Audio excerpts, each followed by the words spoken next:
con cái đấy thì cái đấy quên thế này thì cứ tận ra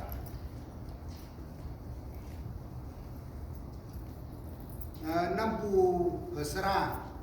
tông mà Abraham kiri wal mà bằng Quran bằng tới là cái ai bự quét kiri một cái tú tin nào lại bự u an cái này chỉ còn u Israel bên mà khăn mày tầm bàn này với cung xài anh khăn mày sầm bơ nào kịch băng tầm nào khăn mày cũng rêu mà u khăn mày năm u đặt u ya lên dớt mà khăn bà dồn lại khăn băng tầm bàn bà lẽ mà tươn rêu mà khăn mày nào ri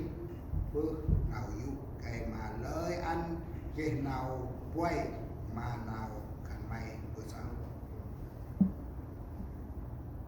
nào tây mà nào rong nào đắp thì nào trôi kiri ăn lẽ ngồi khẩn mày cái nào mình tầm ban mà tầm ban kiri cái tu nuôi nằm bên mà nào rong rằng ở nào mà nào giúp kiri đi hết lời ta lợ nào hết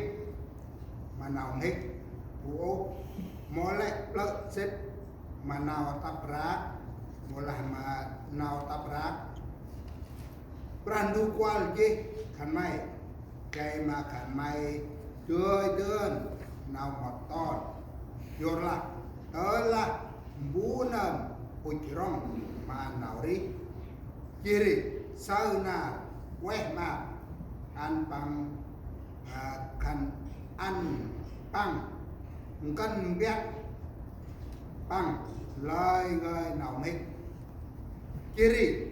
trùng buông bằng lời người nào đường ăn bằng tất ngài vừa lẽ nào bài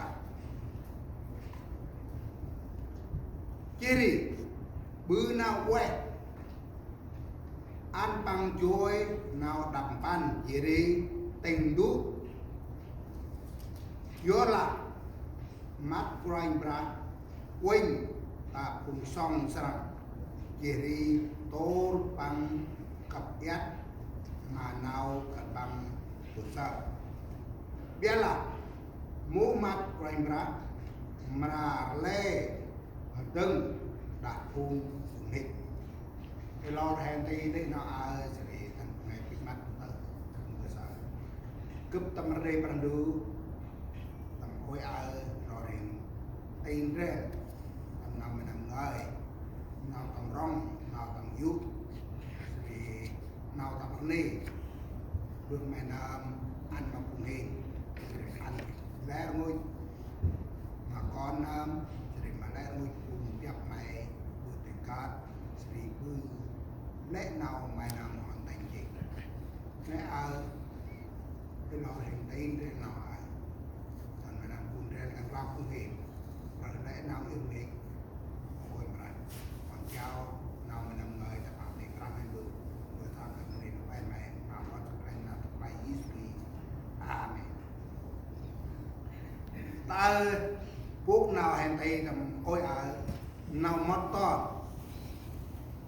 hay ăn nào mất ton mà là nào rối mà là nào thằng đi mà là nào cứ quen nào ngay non hay ốc ảnh thì ốc tư mà nào hay ôi bư từ bàn của này cái đó là tới là hay bư hay ăn tuôn tên là quen mà tụi em đi mà bằng rác hay lấy mùa là bằng bừng hết hay lấy mùa là bằng lớp hay là mốt mà ra bằng bừng hết mẹ ốc ta là hay ăn tuôn tiền là quen mà bạn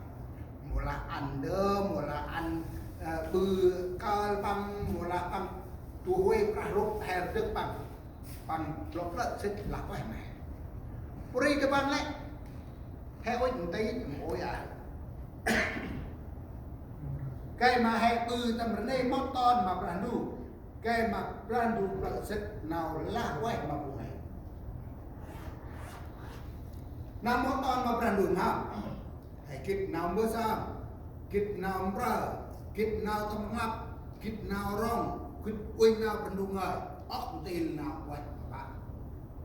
đó là hai bữa nào này mà brandu này là đấy brandu mà là chất lọt chất nào là quay nào mót ton ăn mà nào chi nào bu nào học bữa quay chi hàng ngoài đây mất tôi tới cái nào mà tỏ mà bây giờ cái sọc nào mà tỏ này tôi brandu ngoài ăn cái rễ nào nhúc chỉ nào rong rằng ono bươn răng cũng hay nâm lo là lo mà hay bươn đạp rằng ta là hay một cái nào nhúc một cái nào rong một cái nào tông lắc một cái nào bự quen rằng hay nào mà hay tới rong mà hay tới cái nào nhúc mà hay tới cái nào bự quen đạp rằng cũng hay chứ nào nhúc kịp rong nuôi giờ là brandu họ rong chi mà hay nào rong này các bạn hay học bơi như nào liên sang tầm em là Giêsu là chút ta đèn tàu bằng bơi ốc tên nào dụ nào rong nào tầm ba nào ra bằng tắt bằng nam cơn nào họ cắt chích tại gì thầm khăn nè sơ brandu tầm ba chứ nào rong mà cùng hè lo ra nào quay này tay lên chỉ đi lo lên chỉ đi nào quay tài ba tầm ba của này lấy mày ra rong mà phun treo men mày tầm ba mà mày nào lấy lẽ nào này nào quay chỉ đi bước lo lục tạc bước nào quay này hay sao rong mà brandu chỉ đi rong mà đang hay nào ta lại là ở cái rong mà brandu là cái mũi rong ở ông ba ông b nằm nè bước một số quét bằng nào đi gì bằng một cái nào nó là cái nào đi ông tin cái đi ta là hay một cái ông nào tầm rong rằng hay nào mà hay tới rong mà brandu chỉ brand lên rằng hay con nuôi rằng cũng hay nuôi tì mấy hay họ lao tầm rong ô mà hay tới rong mà brandu chỉ nuôi cọ vậy por đi tâm nào brandu người là đằng elor hay bự rong mà brandu anh hay rong rằng cùng hay chỉ chơi lo ra rằng hay nuôi tim hết lo ra rằng cùng hay bớt bay lo ra rồi mà hay rong mà brandu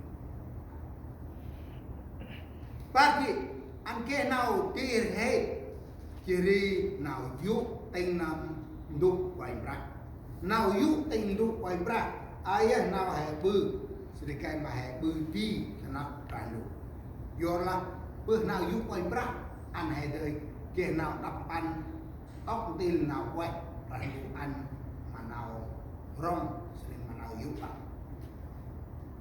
rong chút lúc của bạn bay tàu bay đi qua anh hay cho chỉ ri tên đủ